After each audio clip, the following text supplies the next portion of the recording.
예, 요한일서 3장 9절부터 18절까지 요절만 짧게 읽겠습니다.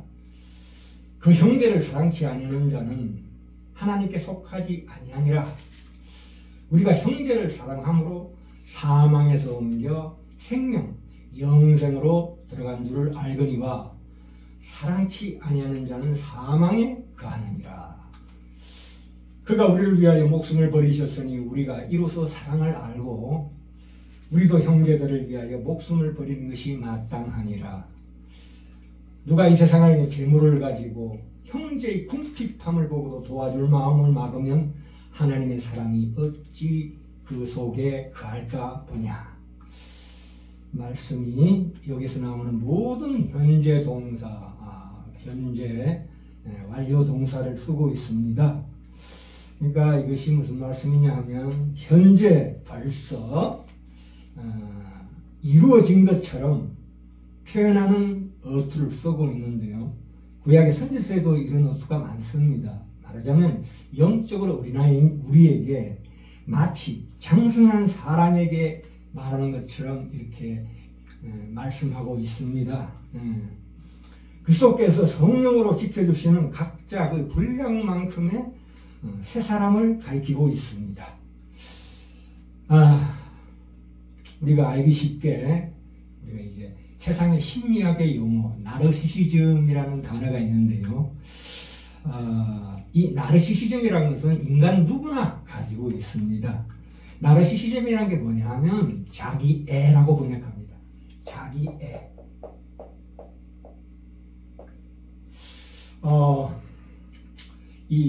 우리의 인간의 성장은 나르시시즘의 극복이라고 할 수가 있습니다.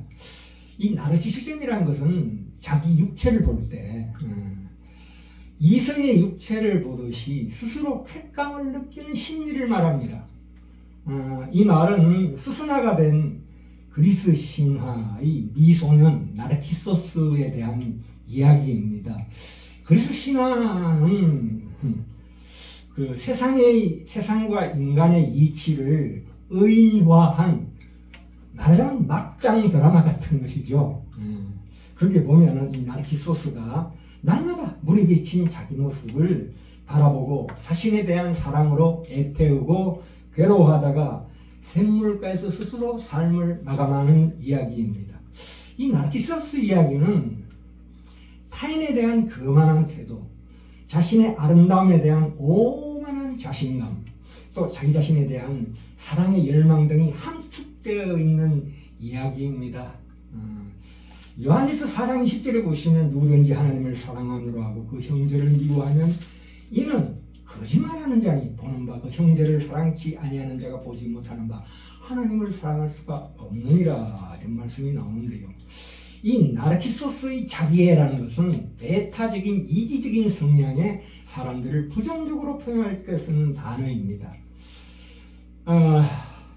따지고 보면 이 시대의 많은 사람들이 자기 만족을 위해서 자기 중심적인 삶을 살아가고 있습니다. 물론 그게 당연한 거지만 그러나 그게 더 극단으로 치우쳐서 공주병, 왕자병을 낳습니다. 남들보다 더 주목받고 싶고 튀고 싶고 달라야 한다는 심리가 일종의 나르시시즘이라고 할 수가 있습니다.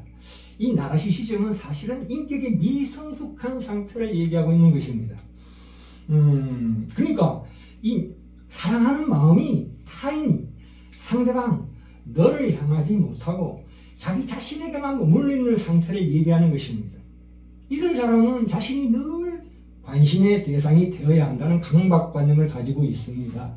이게 삶에서 나타나게 되는 거죠. 모든 삶에서.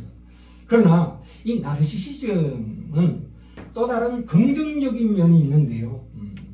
인간의 신체적인 심리적인 발달 과정의 건강한 잠재력인데요. 성장 과정이 필수적으로 지속되고 평생 지속된다는 것입니다. 인간은 누구나 정도의 차이는 있겠지만 이 나르시시즘의 상처, 그 소시적에 가지고 있던 그 상처를 안고 살아가는 존재입니다.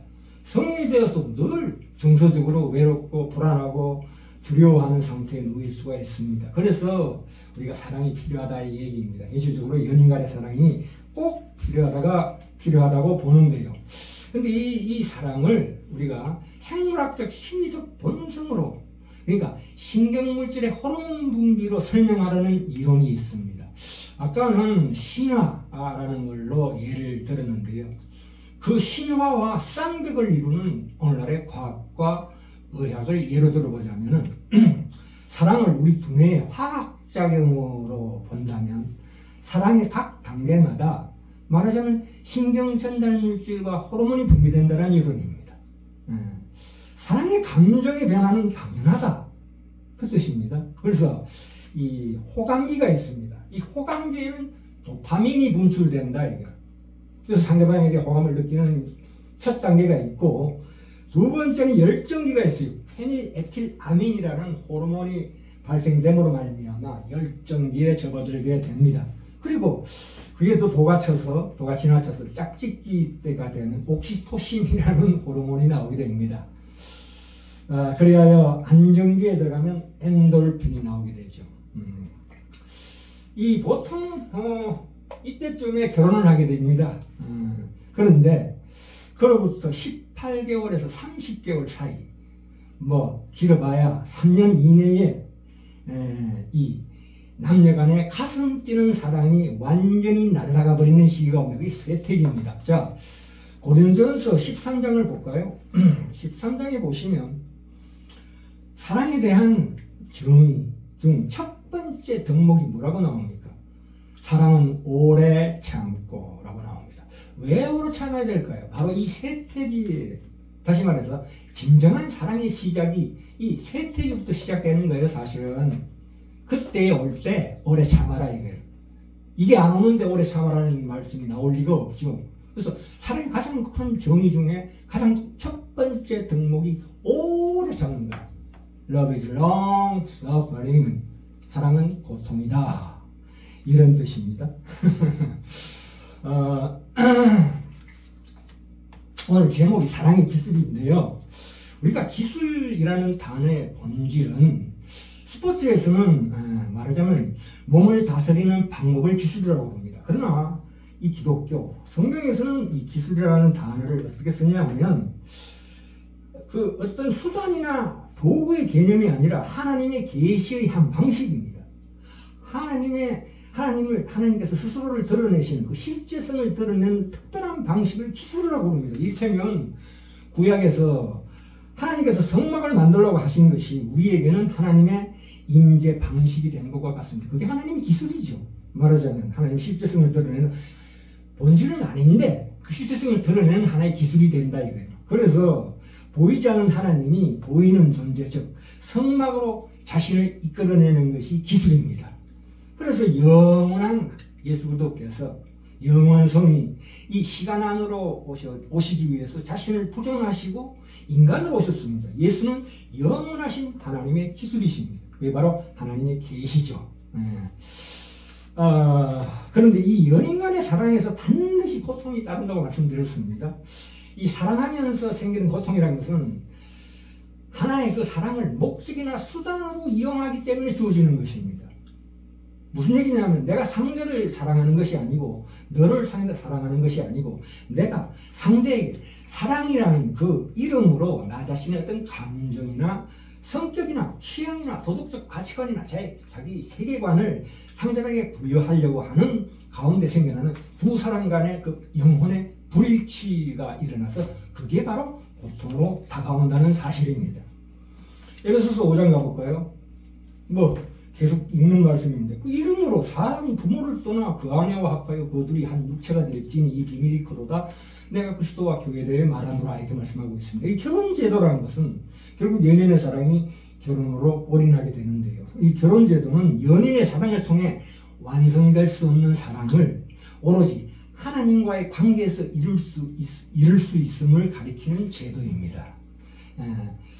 연인의 사랑에서 발견된 나와 너의 그 영적 관계가 결혼이라는 제도를 통해서 완성하도록 하나님이 허락하신 제도다 이겁니다. 그래서 연인과의 관계, 그 부부간의 관계에 하나님의 사랑이 첨가되어야 비로소 그 결혼의 진정한 그 목표가 완성될 수가 있다는 것입니다. 그러니까 이 결혼이라는 제도를 내가 인위적으로 상대를 묶어놓기 위한 수단으로 이해한다면 그 제도는 오히려 나에게 큰 영적인 비극으로 다가올 수밖에 없다는 것입니다. 왜 그러냐면 우리 영혼 깊은 곳에 있는 하나님의 말씀, 은폐되어 있죠. 하나님의 말씀 우리 속에 감춰져 있습니다. 그 감춰져 있는 말씀이 사랑을 하는, 서로가 서로 사랑할 때에 나타나는 그 생기에 의해서 그 말씀이 바깥으로 배출이 되는 거거든요. 이게 현실화되고 구체화되고 실제화되는 것입니다. 요한일서 4장 12절에 보시면 그 말씀이 나오는데요. 4장 12절에 보시면